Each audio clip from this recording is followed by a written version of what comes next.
എന്റെ കുടുംബത്തിലെ പുരുഷന്റെ സംരക്ഷണം എനിക്ക് ആവശ്യമില്ല, ഞാൻ കുടുംബത്തിന്റെ വീടിന്റെ അതിർത്തി വിട്ട് പുറത്തേക്ക് പോവുകയാണ് എന്ന അമിതമായ സ്വാതന്ത്ര്യത്തിന്റെ വാർത്തകളുമായി പുറത്തിറങ്ങിയ ഒരു പെണ്ണും ഈ ഭൂമിയിൽ പീഡിപ്പിക്കപ്പെടാതിരുന്നിട്ടില്ല. കുടുംബജീവിതം വേണ്ട, ഭർത്താവ് വേണ്ട എന്നൊക്കെ പറഞ്ഞ് ജീവിതത്തിന്റെ നല്ല കാലത്ത് വീട് വിട്ടിറങ്ങിയ ഇപ്പൊ 45 വയസ്സായ ഒരു സ്ത്രീയുടെ സോഷ്യൽ മീഡിയയിലെ ഒരു കുറിപ്പ് ഞാൻ വായിച്ച്. അവൾക്കൊരു കുട്ടിയുണ്ട്. നല്ല കാലത്ത്, പഠിക്കുന്ന കാലത്ത് പുരുഷാധിപത്യത്തോട് സമരം ചെയ്ത് സ്വാതന്ത്ര്യത്തിന്റെ പേരിൽ വീട് വിട്ടിറങ്ങി ഒറ്റക്ക് ജീവിച്ചതാ. ഒരു കുട്ടി ഉണ്ടായിട്ടുണ്ട്. പിന്നെ എപ്പോഴോ ആ ജീവിതത്തിൽ വേർപിരിഞ്ഞ് അവൾ ഒറ്റക്കായിട്ടുണ്ട്. കുട്ടി അച്ഛന്റെ കൂടെ പോയിട്ടുണ്ട്. അവളുടെ സങ്കടം എന്താ പറഞ്ഞറിയോ? ഓഫീസിൽ അവളുടെ കൂടെ ജോലി ചെയ്യുന്ന ഒരു സ്ത്രീ ഉണ്ട്. വൈകുന്നേരം 4 മണിയാകുമ്പോ ആ സ്ത്രീക്ക് ബേജാറാ, വീട്ടിൽ പോകണം, കുട്ടികൾ കാത്തിരിക്കുന്നുണ്ട്, ഭർത്താവ് കാത്തിരിക്കുന്നുണ്ട്, പ്രായമായ അച്ഛനുണ്ട്, ഭക്ഷണം കൊടുക്കണം, വസ്ത്രം കൊടുക്കണം, അവർക്ക് മരുന്ന് കൊടുക്കണം. ഈ സ്ത്രീ ഉത്തരവാദിത്ത ബോധത്തോടെ പെട്ടെന്ന് ധൃതിപ്പെട്ട് വീട്ടിലേക്ക് പോകുമ്പോ നമ്മൾ ഈ പറയപ്പെട്ട കഥാപാത്രമുണ്ടല്ലോ, വീടും കുടുംബവും ഒന്നുമില്ലാത്ത സ്ത്രീ, അവൾ പറയാ, ഞാൻ അങ്ങനെ ഓഫീസിലെ കസേരയിൽ ആകാശത്തിലേക്ക് നോക്കിയിരിക്കും, എന്നെ ആരും കാത്തിരിക്കുന്നില്ല, ഞാൻ ചെല്ലണമെന്ന് ആർക്കും നിർബന്ധമില്ല, എന്നെ കാണാൻ ഗേറ്റിൽ ഒരു മക്കളും കാത്തിരിക്കുന്നില്ല, എന്റെ ശബ്ദത്തിന് വേണ്ടി ഒരച്ഛയോ അച്ഛനോ അമ്മയോ എന്നെ കാത്തിരിക്കുന്നില്ല, അടുക്കളയിൽ ഞാൻ ഉണ്ടാക്കുന്ന ഭക്ഷണത്തിന്റെ മേന്മ പറയാൻ എനിക്കാരുമില്ല. അവസാനം ഈ സ്ത്രീ ചോദിക്കുന്നത്, ഞാൻ എന്തിനാണ് ജീവിക്കുന്നത്? ഒരുപക്ഷെ എന്റെ സഹോദരിമാർക്ക് തോന്നിയേക്കാം, അതൊരു നല്ല ജീവിതമല്ലേ, ഭർത്താവിനോട് കണക്ക് പറയേണ്ട, എങ്ങോട്ട് പോകുമ്പോഴും എങ്ങോട്ട് വരുമ്പോഴും എത്ര വൈകി പോകുമ്പോഴും വരുമ്പോഴും ആരോടാണ് എന്തിനാണ് എന്ന് പറയാനില്ലാത്ത സ്വതന്ത്രമായ ഒരു ജീവിതം, അത് സുന്ദരമാണ് എന്ന് നിങ്ങൾക്ക് തോന്നുന്നുണ്ടോ? ഉണ്ടെങ്കിൽ ഇത്തരം സ്വാതന്ത്ര്യം അനുഭവിക്കുന്ന ആരോടെങ്കിലും ചേർന്ന് നിന്നുകൊണ്ട് അവരുടെ മനസ്സിലുള്ളതെന്ന് അറിയാൻ ശ്രമിക്കുക. അവർ പറയും, ഒറ്റപ്പെട്ടു പോയ മനുഷ്യന്റെ ജീവിതത്തിന്റെ വിഷമങ്ങളും പ്രയാസങ്ങളും. അതുകൊണ്ട് പ്രിയപ്പെട്ടവരെ, ഞാൻ എന്റെ സംസാരം ഏറെ ദീർഘിപ്പിക്കുന്നില്ല. ഞാൻ പറയുന്നത്, പുരുഷനും സ്ത്രീയും അള്ളാഹുവിന്റെ സൃഷ്ടികളാണ്. ആ പുരുഷനും സ്ത്രീകളും അള്ളാഹു ഏൽപ്പിച്ച ഉത്തരവാദിത്തങ്ങൾ നിർവഹിക്കാനുള്ളവരാണ്. രണ്ടാളുകളും അല്ലാഹു തആല ഖുർആനിൽ പറഞ്ഞില്ലേ, സ്ത്രീയാവട്ടെ പുരുഷനാവട്ടെ, സ്ത്രീയാവട്ടെ പുരുഷനാവട്ടെ, ആരാണോ സൽക്കർമ്മങ്ങൾ ചെയ്യുന്നത് അവർക്ക് സുന്ദരമായ ഒരു ജീവിതവും മനോഹരമായ സ്വർഗവും പ്രതിഫലം കൊടുക്കുമെന്നാണ് റബ്ബ് പറഞ്ഞത്. ഞാൻ ഇന്നിങ്ങനെ ഈ വിഷയവുമായി ബന്ധപ്പെട്ട് ചില രേഖകൾ പരിശോധിച്ചപ്പോ സ്ത്രീകൾ അനുഭവിക്കുന്ന പ്രധാനപ്പെട്ട പ്രശ്നങ്ങളിലൊന്ന് വേതനത്തിലെ അസമത്വമാണെന്നാ പറഞ്ഞത്. പല ജോലികളും സ്ത്രീകൾ ചെയ്യുമ്പോൾ ഒരു കൂലി, അതേ ജോലി പുരുഷൻ ചെയ്യുമ്പോൾ വേറെ ഒരു കൂലി. അതേപോലെ ജോലിയിൽ സ്ഥാനക്കയറ്റത്തിന് സ്ത്രീകളാണെങ്കിൽ സ്ഥാനക്കയറ്റമില്ലാതെ അനർഹമായി പുരുഷന്മാർക്ക് സ്ഥാനക്കയറ്റം നൽകുന്നു. അഥവാ തൊഴിലിടങ്ങളിൽ സ്ത്രീകൾ അനുഭവിക്കുന്ന അസമത്വം ഏറ്റവും വലിയ ഒരു പ്രശ്നമാണ് എന്ന് പറയുമ്പോൾ ഈ അസമത്വം ഉണ്ടാക്കിയത് ആധുനിക ലോകത്തിന്റെ സംവിധാനങ്ങളാണ്. പടച്ച റബ്ബ് എന്താ പറഞ്ഞറിയാം, ഞാൻ നിസ്കരിച്ചാലും എന്റെ ഭാര്യ നിസ്കരിച്ചാലും ഒരു കൂലിയാ. ആണിന്റെ നിസ്കാരത്തിന് ഒരു കൂലി വേറെയും പെണ്ണിന്റെ നിസ്കാരത്തിന് ഒരു കൂലി വേറെയും പറഞ്ഞില്ല എന്ന് മാത്രമല്ല, ആണിന്റെ സൗകര്യങ്ങളും സാഹചര്യങ്ങളും അവന്റെ ജീവിതത്തിന്റെ അവസ്ഥകളും വെച്ച് അള്ളാഹു പറഞ്ഞു, ആണിനെ സംബന്ധിച്ച് അവന്റെ നമസ്കാരം പള്ളിയിൽ പോയി ജമാഅത്തായി നിസ്കരിക്കണം. അതേ കൂലി കിട്ടാൻ ഒരു പെണ്ണ് അത്ര പ്രയാസപ്പെടേണ്ടതില്ല. അവൾക്ക് പള്ളിയിൽ പോകൽ നിർബന്ധമല്ല. അവൾക്ക് അവളുടെ ജോലി തിരക്കിന്റെ ഇടയ്ക്ക് വീട്ടിലെ പ്രവർത്തനങ്ങൾക്കിടയിലേക്ക് അവളുടെ എല്ലാ നിസ്സഹായതകളെയും പരിഗണിച്ച് അവൾക്ക് ആ കാര്യങ്ങൾ അവൾക്ക് ചെയ്യാവുന്നത് പോലെ ചെയ്യാം. പക്ഷേ കൂലിയുടെ കാര്യത്തിൽ അള്ളാഹു വേർതിരിച്ചിട്ടില്ല. ഞാൻ നോമ്പ് നോറ്റാലും എന്റെ ഭാര്യ നോമ്പ് നോറ്റാലും അതിനൊരു പ്രതിഫലമാണ്. ഞാൻ ഹജ്ജ് ചെയ്താലും എന്റെ ഭാര്യ ഹജ്ജ് ചെയ്താലും അതിനൊരു പ്രതിഫലമാണ്. അള്ളാഹു പറഞ്ഞത്, ആരാവട്ടെ, ആണാവട്ടെ പെണ്ണാവട്ടെ, ആരാണോ സൽക്കർമ്മം ചെയ്യുന്നത് അവർക്ക് അള്ളാഹു പ്രതിഫലം നൽകും. അത് നല്ല ജീവിതവും പാരത്രിക ലോകത്തെ മനോഹരമായ സ്വർഗവുമാണ് എന്നാണ്. അപ്പോ നിങ്ങൾ സമത്വത്തോടുകൂടി, അപ്പൊ ആളുകൾ പറയും, ഇസ്ലാമിൽ അങ്ങനെയല്ലല്ലോ, പുരുഷന് പെണ്ണുങ്ങളെക്കാൾ ഇത്തിരി പദവി കൂടുതലുണ്ട് എന്നാണല്ലോ പറഞ്ഞിരിക്കുന്നത്. സത്യമാണ്.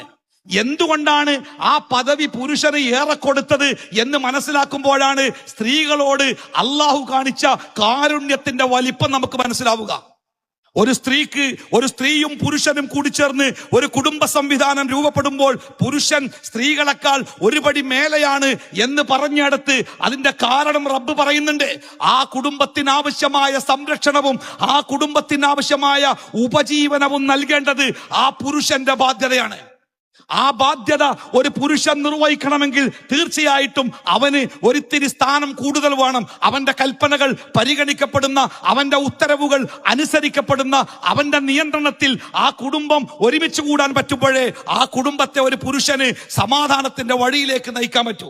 ഞാൻ പണിയെടുക്കുക, അധികാരമൊക്കെ വേറെ ഒരു ഭാഗത്താകുമ്പോൾ അവിടെ കുടുംബം മുടന്തി പോകും. വർത്തമാനകാലത്ത് കുടുംബങ്ങൾ അഭിമുഖീകരിക്കുന്ന ഏറ്റവും വലിയ പ്രതിസന്ധി എന്താണ് എന്ന ചോദ്യത്തിന് ഒന്നാമത്തെ ഉത്തരം, അല്ലാഹു തആല ഒരു കുടുംബത്തിൽ നിശ്ചയിച്ച മാനദണ്ഡമുണ്ടല്ലോ, അത് നമ്മൾ മാറ്റിമറിച്ച്. ഇവിടെ ഞാനൊരു ചെറിയ ഷെഡ് ഉണ്ടാക്കാൻ പോകാൻ വിചാരിച്ചോ? നിങ്ങളൊക്കെ മനസ്സുകൊണ്ട് വിചാരിക്കും ഒരു ചെറിയ ഷെഡ് ഉണ്ടാക്കാൻ പോവാണ്. ഓല കൊണ്ട് മേഞ്ഞ ഒരു ഷെഡ്, അല്ലെങ്കിൽ ഓട് മേഞ്ഞ ഒരു ഷെഡ്. ആ ഷെഡ് ഉണ്ടാക്കാൻ പട്ടികയും കഴുക്കോലുകളും കൊണ്ടുവന്നിട്ട്, നിങ്ങൾക്കറിയാലോ പട്ടിക എന്ന് പറഞ്ഞാൽ നേരിയ കമ്പിയാണ്, കഴുക്കോൽ എന്ന് പറഞ്ഞാൽ ഇത്തിരി കട്ടിയുള്ള കമ്പിയാണ്. അങ്ങനെ കഴുക്കോലിന്റെ കമ്പിയും പട്ടികയുടെ കമ്പിയും കൊണ്ടുവന്നിട്ടിട്ടുണ്ട്. വീട് നിർമ്മിക്കുന്ന കോൺട്രാക്ടറോട് ഞാൻ ചോദിക്കുക, ഇതെന്തിനാ കമ്പി? ഇത് പട്ടികയാണ്, കഴുക്കോലാണ്. ഞാൻ അയാളോട് പറഞ്ഞു, ഞാൻ ഉണ്ടാക്കുന്ന വീടിന് ഈ പട്ടികക്ക് പകരം കഴുക്കോല് വെക്കണം, കഴുക്കോലിന് പകരം ഈ പട്ടികയുടെ കമ്പി വെക്കണം. അദ്ദേഹം പറഞ്ഞു, സാറേ അങ്ങനെ ആവുമ്പോ വീട് പൊളിഞ്ഞാടൂലേ? എന്റെ വീടാണ്, എന്റെ പണമാണ്, പൊളിഞ്ഞാൽ നിനക്ക് നഷ്ടമല്ല, ഞാൻ പറഞ്ഞ പോലെ പണിതാ മതി. അയാള് കഴുക്കോലിന്റെ സ്ഥാനത്ത് പട്ടികയുടെ ദുർബലമായ കമ്പികൾ വെച്ച്, പട്ടികയുടെ സ്ഥാനത്ത് കഴുക്കോലിന്റെ കനമുള്ള കമ്പി വെച്ച് അതിന്റെ മേലെ ഓട് വെച്ചപ്പോഴേക്ക് ആ കെട്ടിടം നിലംപൊത്തി. അത്ഭുതമല്ലല്ലോ? ഇല്ല. ഒരു വീട് എന്ന സംവിധാനത്തിന്, ഒരു കുടുംബം എന്ന സംവിധാനത്തിന് ആ കുടുംബത്തിന്റെ സൃഷ്ടാവായ പടച്ച റബ്ബിന്റെ നിശ്ചയമാണ് പുരുഷനെ അതിന്റെ മേലാധികാരിയും ആ പുരുഷന്റെ കീഴിൽ ആ കുടുംബത്തെ മനോഹരമായി മുന്നോട്ട് കൊണ്ടുപോകാനുള്ള ഉത്തരവാദിത്തം ഏൽപ്പിക്കപ്പെട്ടവളായി സ്ത്രീയെയും. റായിയത്തുൻ ഫീ ബൈത്തി സൗജിഹാ.